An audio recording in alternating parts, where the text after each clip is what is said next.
Hello, we are all warmed up today. I remembered to warm up and ready to go. We are doing chapters 23 and 24.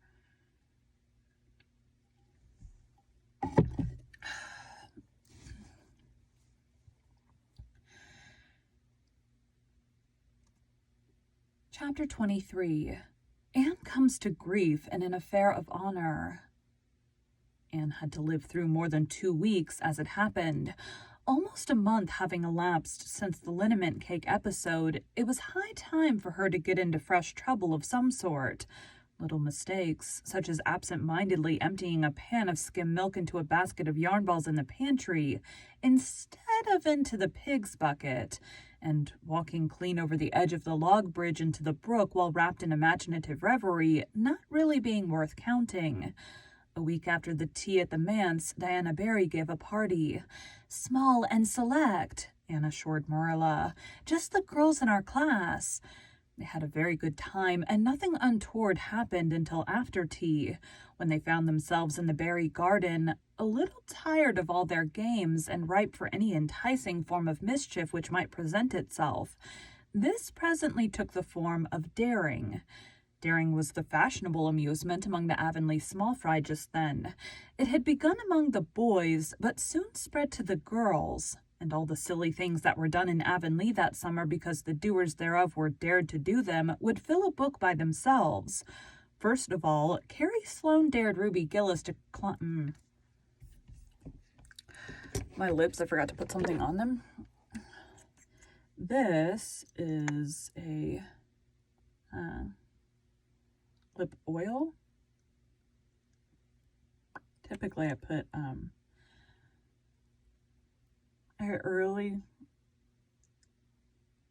really dry lips. So typically I slather my lips in Vaseline first and then put this on it, and it helps it all to stay on there, but gotta do what you gotta do.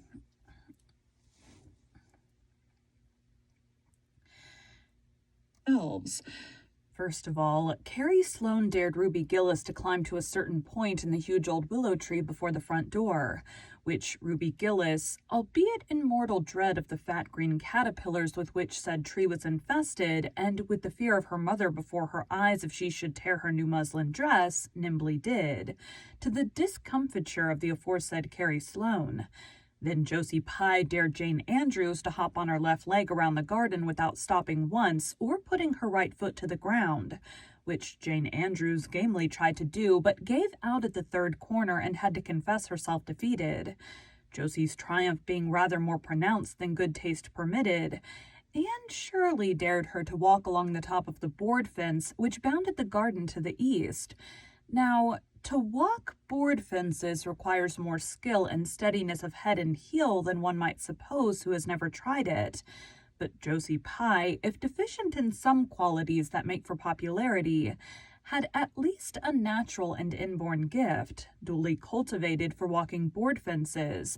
Josie walked the Barry fence with an airy unconcern which seemed to imply that a little thing like that wasn't worth a dare. Reluctant admiration greeted her exploit, for most of the other girls could appreciate it, having suffered many things themselves in their efforts to walk fences. Josie descended from her perch, flushed with victory, and darted a defiant glance at Anne. Anne tossed her red braids.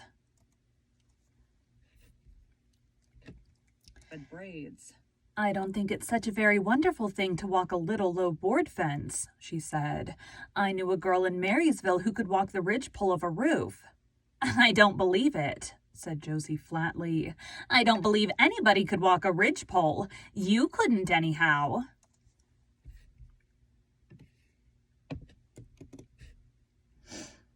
I don't think Josie had talked yet, right? Josephine? No.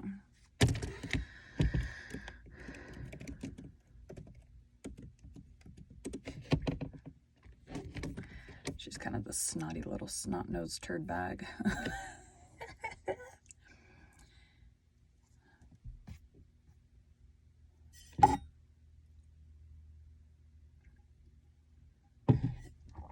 "Anyhow." "Couldn't I?" That was too nice. "Anyhow." "Couldn't I?" cried anyhow. Couldn't I? Cried Anne rashly. Then I dare you to do it, said Josie defiantly. I dare you to climb up there and walk the ridgepole of Mr. Barry's kitchen roof. Anne turned pale. But there was clearly only one thing to be done. She walked toward the house, where a ladder was leaning against the kitchen roof. All the fifth-class girls said, "Oh," partly in excitement, partly in dismay. "Don't you do it, Anne," entreated Diana. "You'll fall off and be killed. Never mind, Josie Pye. It isn't fair to dare anybody to do anything so dangerous." "I must do it. My honor is at stake," said Anne solemnly. "I shall walk that ridgepole, Diana, or perish in the attempt. If I am killed, you are to have my pearl bead ring." Anne climbed the ladder amid breathless silence, gained the ridgepole, balanced herself uprightly on that precarious footing, and started to walk along it, dizzily conscious that she was uncomfortably high up in the world, and that walking ridgepoles was not a thing in which your imagination helped you out much. Nevertheless, she managed to take several steps before... I like a popcorn kernel. It's distracting me. Nevertheless, she managed to take several steps before the catastrophe came. Then she swayed, lost her balance, stumbled, staggered, and fell, sliding down over the sun-baked roof and crashing off it through the tangle of Virginia creeper beneath, all before the dismayed circle below could give a simultaneous terrified shriek. If Anne had tumbled off the roof on the side up which she had ascended, Diana would probably have fallen heir to the pearl bead ring then and there. Fortunately, she fell on the other side, where the roof extended down over the porch so nearly to the ground that a fall therefrom was a much less serious thing. Nevertheless, when Diana and the other girls had rushed frantically around the house, except Ruby Gillis, who remained as if rooted to the ground and went into hysterics, they found Anne lying all white and limp among the wreck and ruin of the Virginia creeper. "Anne, are you killed?" shrieked Diana, throwing herself on her knees beside her friend. "Oh, Anne, dear Anne, speak just one word to me and tell me if you're killed."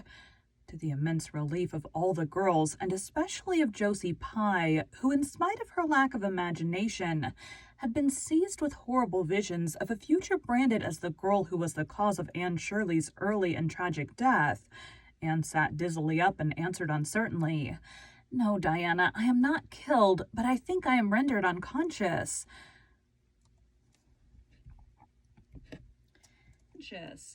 "Where?" sobbed Carrie Sloane. "Oh, where, Anne?" Before Anne could answer, Mrs. Barry appeared on the scene.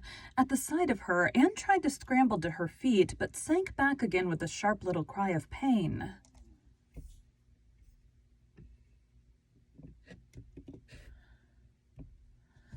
Some of these characters are going to start to bleed together.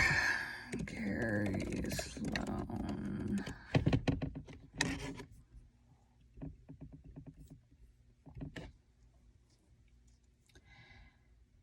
Of pain. "What's the matter? Where have you hurt yourself?" That's not demanding. Of pain. "What's the matter? Where have you hurt yourself?" demanded Mrs. Barry. "My ankle," gasped Anne. "Oh, Diana, please find your father and ask him to take me home. I know I can never walk there, and I'm sure I couldn't hop so far on one foot when Jane couldn't even hop around the garden." Marilla was out in the orchard picking a panful of summer apples when she saw Mr. Barry coming over the log bridge and up the slope, with Mrs. Barry beside him and a whole procession of little girls trailing after him. In his arms he carried Anne, whose head lay limply against his shoulder. Just got to comment on something. Shoulder. At that moment, Marilla had a revelation. In a sudden stab of fear that pierced her very heart, she realized what Anne had come to mean to her. She would have admitted that she liked Anne, nay, that she was very fond of Anne, but now she knew as she hurried wildly down the slope that Anne was dearer to her than anything else on earth. "Mr. Barry, what has happened to her?" she gasped, more white and shaken than the self-contained, sensible Marilla had been for many years. Anne herself answered, lifting her head, "Don't be very frightened." Her head. Don't be very frightened, Marilla. I was walking the ridgepole and I fell off. I expect I have sprained my ankle. But Marilla, I might have broken my neck. Let us look on the bright side of things. I might have known you'd go and do something of the sort when I let you go to that party, said Marilla, sharp and shrewish in her very relief. Bring her in here, Mr. Barry, and lay her on the sofa. Mercy me, the child has gone and fainted. It was quite true. Overcome by the pain of her injury, Anne had one more of her wishes granted to her. She had fainted dead away. Matthew, hastily summoned from the harvest field, was straightway dispatched for the doctor, who in due time came to discover that the injury was more serious than they had supposed. Anne's ankle was broken. That night, when Marilla went up to the east gable, where a white-faced girl was lying, a plaintive voice greeted her from the bed. Are you very sorry for me, Marilla? It was your own fault, said Marilla, twitching down the blind and lighting a lamp. That is just why you should be sorry for me, said Anne, because the thought that it is all my own fault is what makes it so hard. If I could blame it on anybody, I would feel so much better. But what would you have done, Marilla, if you had been dared to walk a ridgepole? I'd have stayed on good firm ground and let them dare away. Such absurdity, said Marilla. Anne sighed.